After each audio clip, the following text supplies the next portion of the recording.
Been watching a very energized Vice President Harris conclude what has been a star-studded rally in the suburbs of Atlanta, including former President Obama, along with Bruce Springsteen, also Spike Lee, Tyler Perry, and Samuel L. Jackson.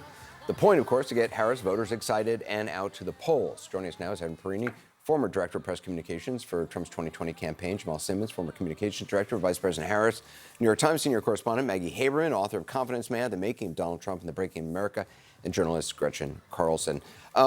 Maggie, obviously, a lot of stars on stage with her, Bruce Springsteen, all the others. We have seen that, obviously, in campaigns before in the closing days. It didn't work for Hillary Clinton. Where do you see the race right now, 12 days? I have no idea. I mean, honestly, and I think anybody who says that they actually know what is happening is not telling the truth. There are people who are extrapolating. So nice to hear somebody actually say it. I can sit here the whole hour and say it if you want, over and over again. You'll be sitting here for 12 days saying it, I can tell you. I'll be back next week. Look, there's a certain amount of early voting data right now, and you are hearing both parties read into it and offer versions of what they think it is. The issue is, and you can certainly look at Nevada and say the number of Democrats who are turning out are not what Democrats would like it to be so far.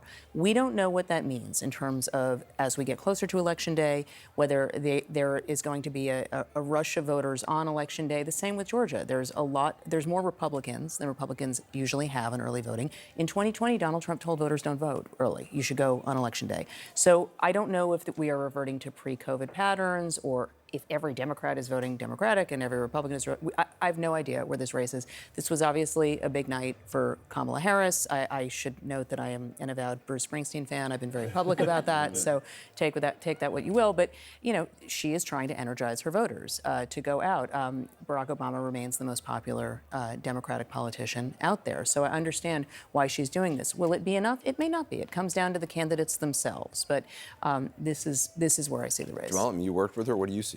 Yeah, nobody else can make the case, sort of what Maggie was just saying. Nobody else can make the case for a candidate except for that candidate. Here's what we don't know about this election. There will be Democratic men who vote for Donald Trump. There will be Republican women who vote for Kamala Harris. We don't know how many there will be of either. And the person, I think, who steals the most voters from the other is probably going to be the next president of the United States. It's just going to take us a while to get to that number to find out exactly how many there were. I want to play a clip from last night's debate, Gretchen.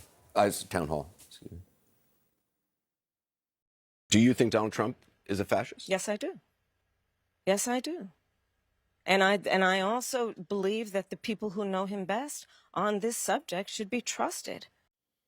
Gretchen, what's particularly interesting about that is the first time she has actually said that. She has quoted Mark Milley on the campaign trail. She was talking about General Kelly earlier in the day. The White House said that President Biden thinks Donald Trump is a fascist. Why do you think she's now taking that extra step? Because I think that internal polling is showing that somehow this line of attack is working on the inside for her. I mean, as you noticed when she came out on the stage with you last night, she focused at least 9 minutes talking about this and really attacking Trump. Now, you have to also take into consideration Trump was not there. And so I think she was also, trying to prop him up to be in place because he decided not to show up. And that's the way in which she attacked him. But Jamal would know more about the internal polling. It has to be happening. It's why she went and did the press conference earlier in the day to comment on the Hitler comments that he had said. And so somebody must be saying that that's working and resonating with the voters. Do you think it's working? Yeah, I'm hearing from research that they are believing this is actually working. The more this race is about Donald Trump, the better it is for Kamala Harris. People are in the mood for change. The question is it change from Joe Biden or is it change from Donald Trump?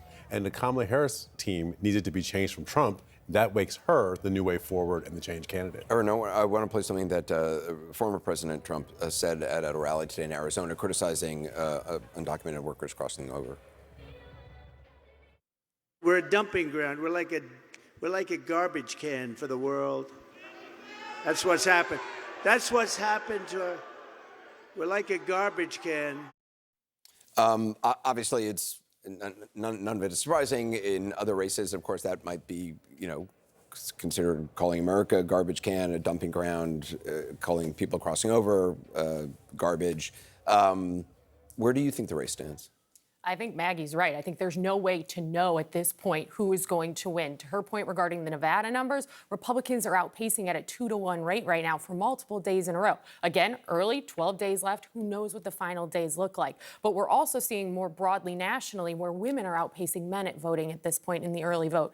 If that maintains that way, on Election Day, Donald Trump's going to have to do a massive get out the vote effort to get men to the polls, because it's very clear they've done a targeted effort to get young men to join the Trump team. And these are lower propensity voters. And we were talking about this. It's very hard to know if the polling is going to be accurate because there is such a play for these low propensity voters. So while everything is very close right now, and we're not going to know, we probably won't know on election night either, I think this is going to be the hardest one to tell just because there's so many variables in this at this point. As somebody who has studied Donald Trump and written about him in your book, how does he seem to you now compared to 6 months ago in this campaign? Well, 6 months ago was before the assassination attempt in Butler, and it was before President Biden dropped out of the race. And I think that those were two seminal moments for Donald Trump. He has, there's a lot of discussion. There's no question that he is more incoherent, more rambling, and he's older. And so I do think that's a part of it. I mean, the speech lengths are very, very long. They've been timed. I don't personally think that there is some marked, huge difference in who he was 8 years ago as a person as to who he is now. I think people actually had a pretty good sense of who he was, and he said many of the same things then. The language is darker now. He seems angrier, and he seems a little more focused on talking openly about revenge than he was earlier this year, more than a little, earlier this year. And that I am struck by, especially as a closing message. Do you get the sense that people around him in the campaign are concerned about that all, or? There are people in the campaign who would have been trying for a while to get the rally speeches down to something closer to what it was in 2016, which was under an hour. Now it's, I think, on average 82 minutes and sometimes much longer.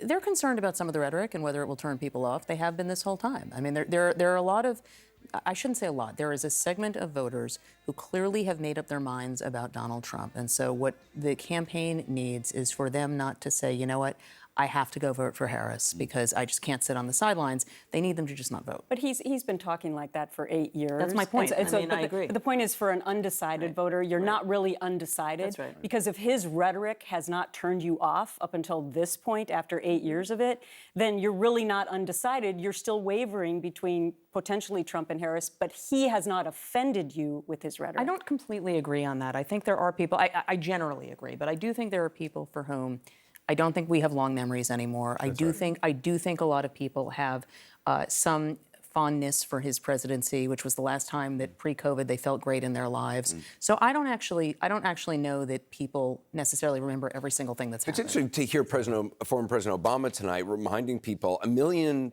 people died during COVID. That there's hundreds of thousands of people. There's tens of millions of people who have been affected by COVID through the death of somebody that they loved. We as a society have completely forgotten that. No one wants to hear about COVID anymore. If you see somebody in a mask in an airport, everyone's like, who's that freak? And yet it was just a few years ago. I thought it was interesting to hear Obama reminding people of it and the death rates in Canada versus what they were under Trump in the U.S. And that is the challenge, right? To get people to be focused on it. You know, we elect presidents not just to do tax policy and to make sure that healthcare works, you know, in the good times. We elect presidents because something's going to happen. Something's going to happen while they're in office that we can't predict. And we need somebody who's sitting in the chair who can figure out what the right thing to do based on advice and to make a call. And I think that's what the campaign is trying to remind people, that this guy doesn't really have the judgment. And that's what makes the Hitler conversation from General Kelly so important. It makes the enemies from within conversation so important, because Donald Trump, in his own words, is telling you that he doesn't have the judgment that agrees with what most of us believe, which is that Hitler's kind of a bad guy. We don't want to be like him. By the way, I do occasionally wear a mask in an airport. So I don't want anybody out there to think I was calling somebody out. Like that was actually me. That's because you're hiding, but the hair, will give you away every time. I think to Gretchen's point, when it comes to the closing message here, right? What Kamala is doing is using her closing message more as a base play, because people who have heard Trump's rhetoric, they know what to expect from him, and if they haven't been turned off by it to this point, the likelihood that they're a persuadable voter who would be turned turned off now seems very, very low. So what she's doing with this January 6th democracy conversation is trying to gin up the Democratic base because there are clearly issues. She's got problems in Michigan. They have Arab American leaders calling around saying, don't vote for Trump or for Harris right now in Michigan. I mean, there is a lot going on. And so she's trying to gin up the base. And then when she does these rallies and these bigger events, she's trying to get those more persuadable votes.